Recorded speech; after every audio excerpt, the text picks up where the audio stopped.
Assalamualaikum warahmatullahi wabarakatuh. Selamat pagi dan salam sejahtera bagi kita semua. Selamat datang kembali di acara program Simple Jago, sistem pembelajaran juara, aktif, global, dan optimis. Bagaimana kabar kalian hari ini siswa-siswi SMP Sekota Bontang? Semoga kalian senantiasa diberikan kesehatan ya. Bagi teman-teman yang sedang sakit, semoga kalian segera diberikan kesembuhan sehingga dapat belajar seperti sedia kala. Baik anak-anak, Ibu akan mengingatkan terlebih dahulu mengenai protokol kesehatan COVID-19 yang tetap kalian wajib patuhi. Yang pertama adalah kalian harus menghindari keluar rumah. Hindari keluar rumah apabila itu tidak benar-benar diperlukan. Kemudian yang kedua adalah istirahat yang cukup. Yang ketiga, minum air putih dan makan makanan bergizi. Yang keempat, cuci tangan dan bersihkan barang. Yang kelima, gunakan masker. Dan yang terakhir adalah kalian tetap wajib menjaga jarak. Baik anak-anak, sebelum kita memulai pembelajaran pada hari ini, marilah kita berdoa berdasarkan agama dan kepercayaan masing-masing. Berdoa dipersilahkan. Berdoa selesai. Baik anak-anak, hari ini kalian akan belajar Bahasa Indonesia kelas 7, bab 2 teks cerita fantasi dengan materi cara menceritakan kembali isi teks cerita fantasi bersama dengan saya, Ibu Galuh Azizatus Samawati. Saya adalah guru Bahasa Indonesia dari SMP Negeri 8 Bontang. Nah, sebelum memasuki pembelajaran, Ibu akan melakukan apersepsi terlebih dahulu. Yang pertama, apa sih yang dimaksud dengan teks cerita fantasi? Kemudian, yang kedua, apa saja ciri umum teks cerita fantasi? Nah, kalian kan sebelum ini pernah mempelajari teks cerita fantasi ya? Nah, apa sih itu teks cerita fantasi? Jadi, teks cerita fantasi merupakan sebuah karya tulis yang dibangun menggunakan alur cerita yang normal, namun memiliki sifat imajinatif dan hayalan semata atau fiksi. Ini sekedar pengingat kembali. Kemudian kita harus mengingat juga ciri umum teks cerita fantasi. Apa saja sih ciri umum teks cerita fantasi? Nah, yang pertama ada hal yang gaib, aneh atau mistis. Cerita mengungkapkan hal-hal supranatural, kemisteriusan, kegaiban yang tidak ditemui dalam dunia nyata. Yang kedua, dia menggunakan berbagai latar, lintas ruang dan waktu. Peristiwa yang dialami tokoh terjadi pada dua latar, yaitu latar yang masih ada dalam kehidupan sehari-hari dan latar yang tidak ada pada kehidupan sehari-hari. Yang ketiga, dia bersifat fiktif. Cerita fantasi bersifat fiktif, bukan kejadian nyata. Kemudian yang keempat, ide cerita. Ide cerita terbuka terhadap daya hayal penulis, tidak dibatasi oleh realitas atau kehidupan nyata. Yang kelima, tokoh unik. Tokoh dalam cerita fantasi bisa diberi watak dan ciri yang unik yang tidak ada dalam kehidupan sehari-hari. Dan yang terakhir adalah bahasa. Penggunaan sinonim dengan emosi yang kuat dan variasi kata cukup menonjol. Bahasa yang digunakan variatif, ekspresif, dan menggunakan ragam percakapan, bukan bahasa formal. Nah, kali ini kita akan mempelajari kompetensi dasar 4.3, yaitu menceritakan kembali isi teks narasi atau cerita imajinatif yang didengar dan dibaca secara lisan, tulis, dan visual. Adapun tujuan pembelajarannya, yang pertama adalah peserta didik mampu menentukan unsur intrinsik teks cerita fantasi. Kemudian yang kedua, peserta didik dapat menceritakan kembali cerita fantasi yang dilihat, didengar, maupun dibaca. Nah, dari cerita fantasi tersebut terdapat unsur-unsur intrinsik yang menyusunnya. Adapun unsur intrinsik teks cerita fantasi. Apa sih yang dimaksud dengan unsur intrinsik itu? Jadi unsur intrinsik itu merupakan unsur yang berasal dari dalam sebuah karya sastra, termasuk cerita fantasi. Unsur intrinsik sekaligus merupakan salah satu unsur yang menjadi unsur pembangun fisik karya sastra. Unsur intrinsik itu mencakup tema, tokoh, kemudian ada penokohan, ada latar, alur, sudut pandang, gaya bahasa, dan juga amanat. Nah, sekarang kita akan membahas satu persatu unsur intrinsik cerita fantasi. Yang pertama ada tema, kemudian ada penokohan dan tokoh, serta ada sudut pandang, ada alur, ada latar, dan juga ada amanat. Kita bahas satu persatu ya. Yang pertama terlebih dahulu adalah tema. Apa sih yang dimaksud dengan tema? Nah, ini. Tema adalah ide dasar cerita. Tema ditentukan terlebih dahulu oleh pengarang sebelum cerita ditulis. Yang kedua, tokoh dan penokohan. Tokoh adalah peran yang ada dalam cerita, sedangkan penokohan adalah perwatakan dari tokoh. Setiap tokoh memiliki watak dan karakter tersendiri. Watak tokoh bisa diketahui dari pernyataan langsung pengarang, dari dialog antar tokoh, ataupun kesimpulan pembaca setelah membaca cerita. Yang ketiga ada sudut pandang. Nah, sudut pandang ini merupakan gaya penceritaan pengarang dalam menyampaikan ceritanya. Sudut pandang yang digunakan oleh pengarang dapat berupa sudut pandang orang pertama dan sudut pandang orang ketiga. Oke, selanjutnya yang keempat ada alur. Nah, jadi alur ini adalah rangkaian peristiwa dalam sebuah cerita yang menyatakan hubungan sebab akibat. Selanjutnya ada latar. Nah, latar ini terbagi menjadi 3 anak-anak. Jadi ada latar tempat, ada latar waktu, dan juga ada latar suasana. Kalau latar tempat itu menyatakan tempat di mana kejadian tersebut, sedangkan latar waktu biasanya menyajikan tentang waktunya. Ya, kapan dan sebagainya. Kemudian latar suasana, berarti suasana yang dialami tokoh tersebut seperti apa. Unsur intrinsik selanjutnya adalah amanat. Jadi amanat itu adalah pesan yang ingin disampaikan pengarang melalui cerita yang ditulis. Baik anak-anak, setelah kalian memahami unsur intrinsik dari teks cerita fantasi, di sini ibu akan menyajikan contoh bacaan atau teks cerita fantasi, kemudian nanti kalian menentukan unsur intrinsiknya seperti apa. Oke, mari kita baca bersama-sama ya. Di sini ada cerita fantasi yang berjudul Wis dan Blimbing Ajaib. Wis dan Blimbing Ajaib.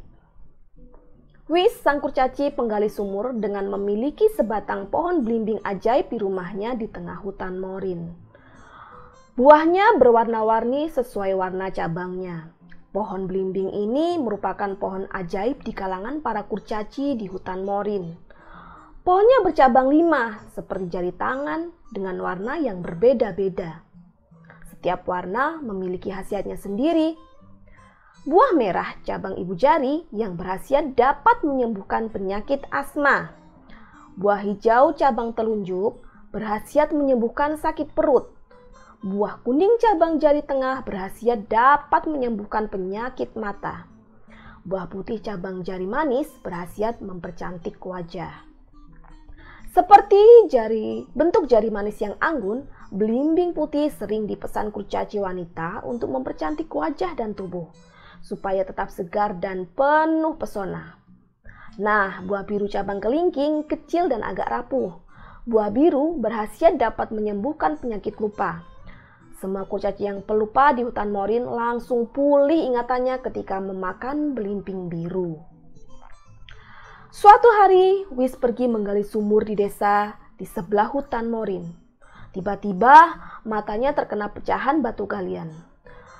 Wah, bahaya kalau tidak cepat-cepat ditangani. Wis lalu mengambil belimbing kuning dari dalam tasnya, kemudian dimakannya. Ajaib!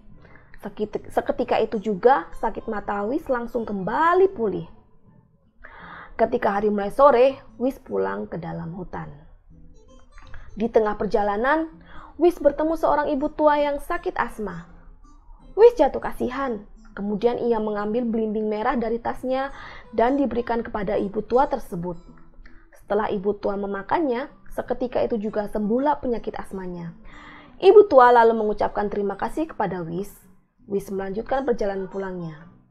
Kembali Wis bertemu dengan kakak beradik yang tengah duduk di atas batu pinggir sungai. Aduh, sakit perutku kak. kata anak laki-laki sambil meringis kesakitan memegang perutnya. Sakit sekali ya, Dek? Tanya kakak perempuan yang buruk rupa. Iya, Kak, aku sudah tidak tahan lagi, ucap anak lelaki menahan sakit.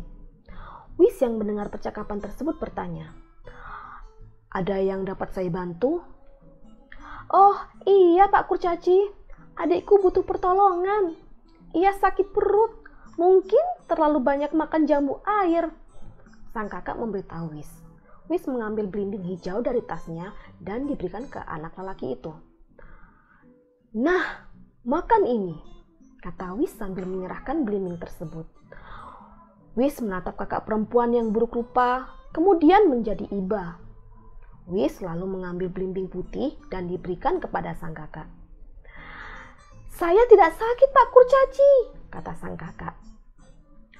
Kamu juga boleh makannya, nanti kamu akan tahu khasiatnya, jawab Wis. Akhirnya kedua kakak beradik itu memakan buah belimbing dari pohon ajaib itu. Hah, aku bisa jadi cantik, kulitku pun jadi putih dan halus. Sorak sang kakak perempuan buruk rupa takjub dengan perubahan yang baru saja terjadi. Aku juga sudah sembuh, Kak. Perutku sudah enggak mules lagi, kata si anak lelaki. Wah, terima kasih ya Pak Kurcaci. Kami sangat beruntung bertemu kamu hari ini. Terima kasih, dan terima kasih.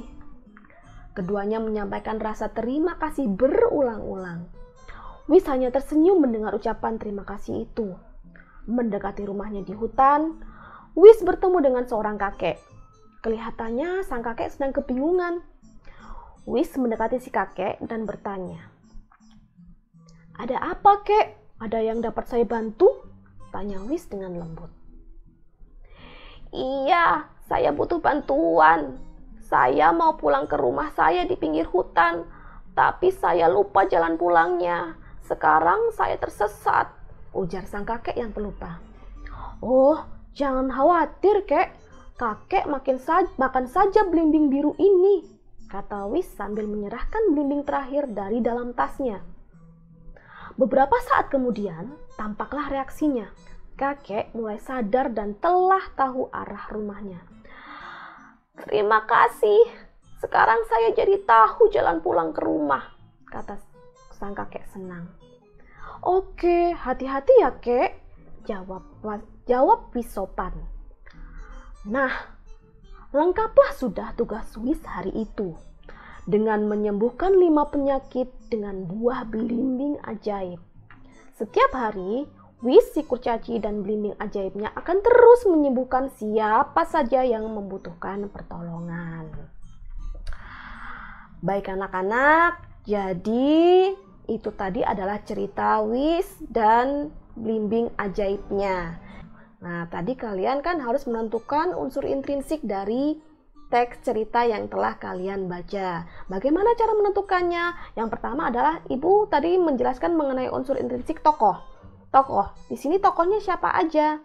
Di sini ada tokohnya yang bernama Wis, ya. Jadi tokoh-tokohnya yang pertama adalah di sini ada Wis, ya.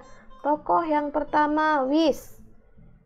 Kemudian penokohan atau perwatakan. Bagaimana perwatakannya? Wis ini adalah seorang kurcaci yang baik hati, ya.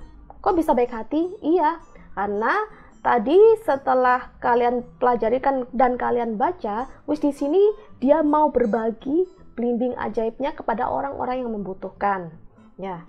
Oke, selanjutnya selain Wis siapa lagi tokoh-tokohnya? Ada di sini ada kakak dan juga adik laki-lakinya, ya. Ada anak laki-laki, ya.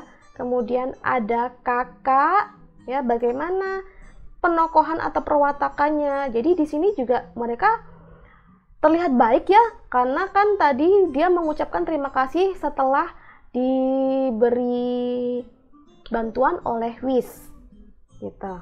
Oke, selanjutnya siapa lagi? Di sini ada kakek, ya. Jadi kakek. Tokoh selanjutnya ada kakek, ya. Kakek tadi adalah orang yang juga ditolong oleh Wis, ya, karena dia lupa jalan pulang.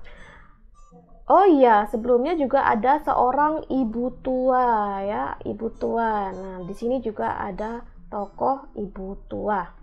Oke, selanjutnya kita akan membahas latarnya. Jadi latarnya di mana saja tadi? Latar di mana?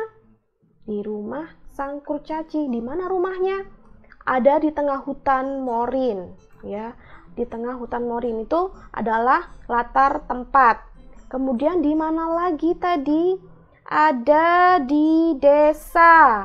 Nah, ini suatu hari Wis pergi menggali sumur di desa. Ini adalah latar tempat yang kedua. Kemudian di mana lagi kira-kira? Ada di pinggir sungai ya. Ini adalah latar tempat yang ketiga. Selanjutnya latar waktu. Latar waktu di mana saja tadi kita temukan? Latar waktu sore hari. Ketika hari mulai sore. Nah, ini adalah latar waktu. Oke. Watak tokoh Wis tadi sudah Ibu jelaskan ya. Jadi wataknya baik dan dia juga peduli. Selanjutnya kita akan menentukan urutan waktu. Urutan waktunya seperti apa? Yang pertama tadi Wis sang kurcaci mempunyai pohon belimbing ajaib yang mampu menyembuhkan berbagai penyakit sesuai dengan warna yang dimiliki. Kemudian peristiwa yang kedua, Wis bertemu dengan ibu tua yang sakit asma lalu diberikan belimbing merah. Nah, seketika itu juga ibu tua tersebut langsung sembuh. Kemudian yang ketiga, Wis bertemu dengan adik yang juga sakit perut dan juga kakak yang buruk rupa. Kemudian oleh Wis dia diberikan belimbing berwarna hijau untuk adik dan belimbing berwarna putih untuk kakak. Seketika itu juga sakit perut sang adik menjadi sembuh dan kakak yang tadinya buruk rupa menjadi cantik kembali. Dan yang terakhir kakek ya. Jadi dia bertemu seorang kakek yang lupa ingatan, dia lupa jalan pulang karena bertemu dengan Wis. Akhirnya kakek tersebut diberikan belimbing berwarna biru yang fungsinya agar dia kembali tersadar ya. Akhirnya si kakek tadi kembali tersadar dan dia ingat jalan pulang dan akhirnya mereka semua mengucapkan terima kasih kepada Wis karena Wis adalah penolong yang baik hati bagi mereka. Begitu ya. Nah, demikian adalah cara menentukan unsur intrinsik dalam sebuah teks cerita fantasi. Nah, setelah kalian paham dengan unsur intrinsik teks cerita fantasi, sekarang bagaimana caranya menceritakan kembali isi cerita fantasi tersebut. Nah, Ibu akan menjelaskan di sini ada 5 langkah menceritakan kembali cerita fantasi. Yang pertama di sini kalian harus mencatat tokoh dan penokohan dalam cerita tersebut. Kemudian kalian harus mencatat latar atau setting cerita. Dan yang ketiga mencatat alur cerita. Yang keempat mencatat gagasan pokok cerita. Dan tentunya kalian harus menyimak secara keseluruhan isi cerita. Baik anak-anak, di sini ada tayangan berupa cerita fantasi. Mari kita simak contoh cerita fantasi berikut ini. Pada zaman dahulu ada sebuah hutan yang hanya ditinggali hewan dan belum pernah dimasuki manusia. Meskipun semua hewan di sana berbeda, mereka hidup dengan damai. Mereka semua punya karakteristik yang berbeda. Misalnya, monyet adalah hewan paling nakal, tupai hewan pengecut, singa hewan pemberani, kijang hewan tercepat, kura-kura hewan paling lambat, rubah hewan yang tebal muka, dan lebah hewan yang paling rajin. Satu-satunya hewan yang tidak bisa akur dengan hewan lain adalah gagak yang sombong. Gagak tidak suka berbagi makanannya. Terkadang dia bahkan mencuri makanan dari hewan lain dan kabur. Semua hewan membicarakan gagak yang egois dan bahwa gagak itu perlu diberi pelajaran.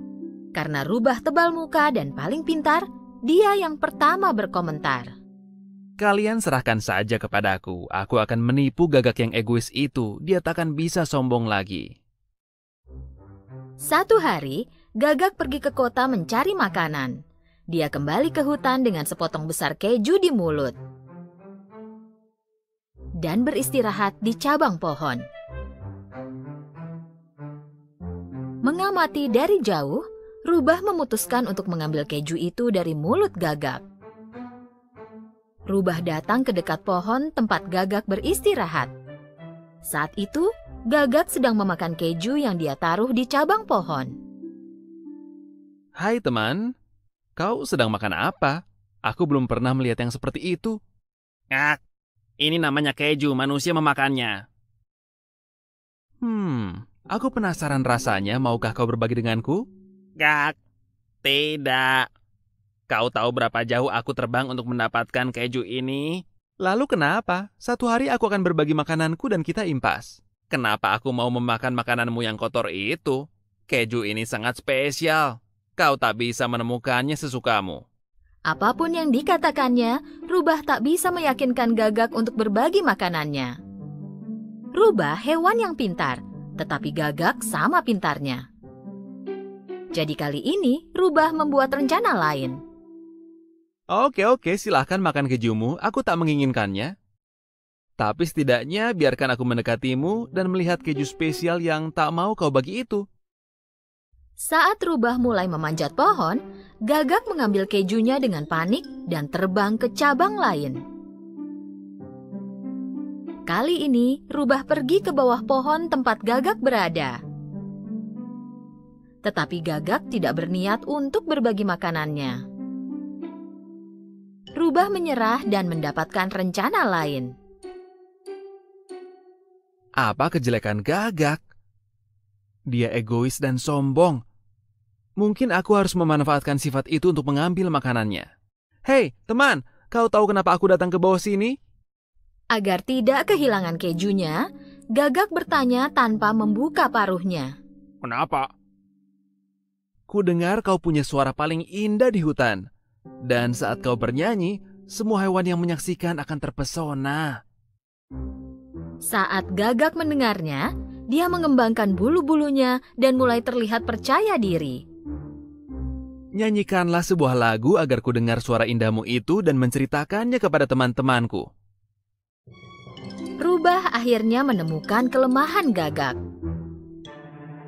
Akhirnya saat Gagak yang narsis itu membuka mulutnya, Gak. keju dalam mulutnya jatuh dan tentu saja Rubah langsung menangkapnya. Gagak tertegun, tak bisa bergerak. Coba lihat ini, keju berhargamu jatuh ke mulutku, dan hei rasanya enak sekali. Karena kesombongan dan kenarsisannya, Gagak kehilangan makanannya. Jadi temanku, apa yang kita pelajari?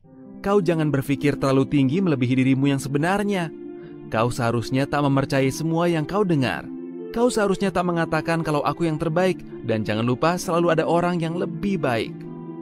Setelah selesai berbicara, Rubah berjalan pergi dan masuk ke hutan paling dalam. Sejak saat itu, Gagak tidak sombong dan egois lagi. Dia selalu berhubungan baik dengan semua hewan dan selalu berbagi makanannya.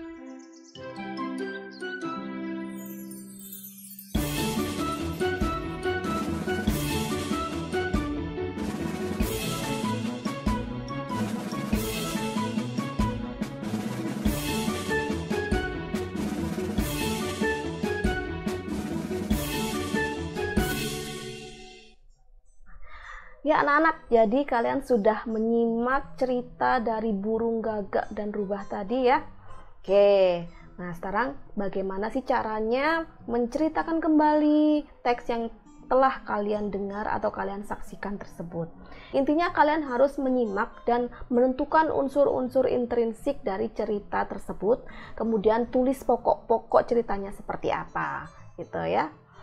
Nah, kali ini Ibu akan menjelaskan bagaimana sih cara menceritakan kembali teks cerita fantasi burung Gagak dan Rubah tersebut. Yang pertama, kita lihat dulu tokoh dan penokohan. Tokohnya siapa aja tadi? Yang pertama tentunya ada tokoh burung gagak. Kemudian tokoh yang kedua siapa? Ada rubah. Nah, watak atau penokohannya seperti apa? Burung gagak. Burung gagak itu penokohannya sombong dan kikir.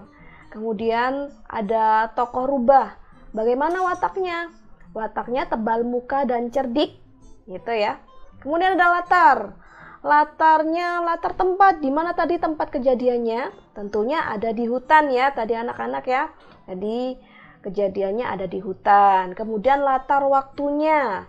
Latar waktunya memang tidak disebutkan kapan, pagi, siang, sore, tidak ya. Hanya tadi keesokan harinya, kemudian tentunya zaman dahulu ya. Tadi disebutkan di awal cerita, zaman dahulu, keesokan harinya gitu ya. Selanjutnya latar suasananya. Bagaimana latar suasananya? Tadi menegangkan ya. Kemudian ada pokok cerita. Pokok ceritanya gagak yang sombong bertemu dengan sang rubah yang cerdik. Kemudian si gagak mengalami beberapa kejadian yang akhirnya menyadarkan sang gagak dan akhirnya dia menjadi baik, gitu ya. Pokoknya seperti itu. Baik anak-anak, setelah kalian mencatat unsur-unsur intrinsik dan juga mencatat pokok-pokok ceritanya seperti apa, kalian harus menceritakan kembali teks tersebut, kalian menyusun menjadi teks yang utuh. Nah, ini Ibu sudah catatkan ya, Ibu sudah susunkan di sini untuk diceritakan kembali dari tayangan tersebut. Burung gagak dan rubah. Di dalam hutan belantara ada berbagai macam hewan dengan masing-masing kelebihan dan kekurangannya. Dan mereka hidup rukun antara satu dengan yang lainnya. Namun, ada satu hewan yang paling dibenci oleh semua hewan. Ia adalah burung gagak. Burung gagak adalah hewan yang tersombong di antara semua hewan di hutan itu. Sifatnya yang suka mencuri dan tidak mau memberi menyebabkan ia dijauhi semua teman-temannya. Muncullah seekor rubah yang baik dan cerdik. Ia mempunyai rencana agar si gagak jera dan mengakui kalau perbuatannya salah. Suatu hari, gagak baru selesai mencari makanan jauh dari hutan. Dan rubah pun mulai menjalankan rencananya. Beberapa kali sang rubah gagal menjalani aksinya. Selain sombong, ternyata gagak juga hewan yang pintar. Sang rubah tak menyerah begitu saja. Dia mencoba berbagai cara agar makanan sang gagak dapat ia ambil. Di rencana terakhir, sang rubah mengetahui sifat sombongnya. Dan ia berencana menjatuhkan makanan dari mulutnya. Dirayunya sang gagak menyanyikan sebuah lagu yang termerdu sehutan belantara. Dan akhirnya gagak pun bernyanyi dengan penuh percaya diri. Tanpa ia sadari, ternyata makanan pun terjatuh ke mulut sang rubah. Karena hal tersebut, akhirnya sang gagak pun tak pernah lagi sombong. Ia selalu berbagi dengan teman-temannya. Nah, begitu anak-anak cara menceritakan kembali cerita fantasi yang telah kalian dengar, kalian saksikan ataupun kalian baca ya. Jadi intinya kalian harus menentukan dulu unsur-unsur intrinsiknya seperti apa, kemudian catat pokok-pokok ceritanya seperti apa, dan jangan lupa ingat alurnya seperti apa. Nah anak-anak, jadi kalian hari ini telah belajar tentang dua hal. Apa tadi? Ya, yang pertama, kalian telah belajar bagaimana cara menentukan unsur intrinsik teks cerita fantasi. Dan yang kedua apa tadi? Ya, jadi yang kedua, kalian telah belajar cara menentukan kembali cerita fantasi yang telah kalian dengar, kalian saksikan ataupun kalian baca. Baik anak-anak, semoga pembelajaran hari ini dapat bermanfaat untuk kita semua ya. Saya ingatkan kembali, tetap patuhi protokol kesehatan dan tetap semangat dalam belajar. Ya, demikian saya Galuh Aizzatus Samawati beserta kru yang bertugas mengucapkan terima kasih dan sampai jumpa. Assalamualaikum warahmatullahi wabarakatuh.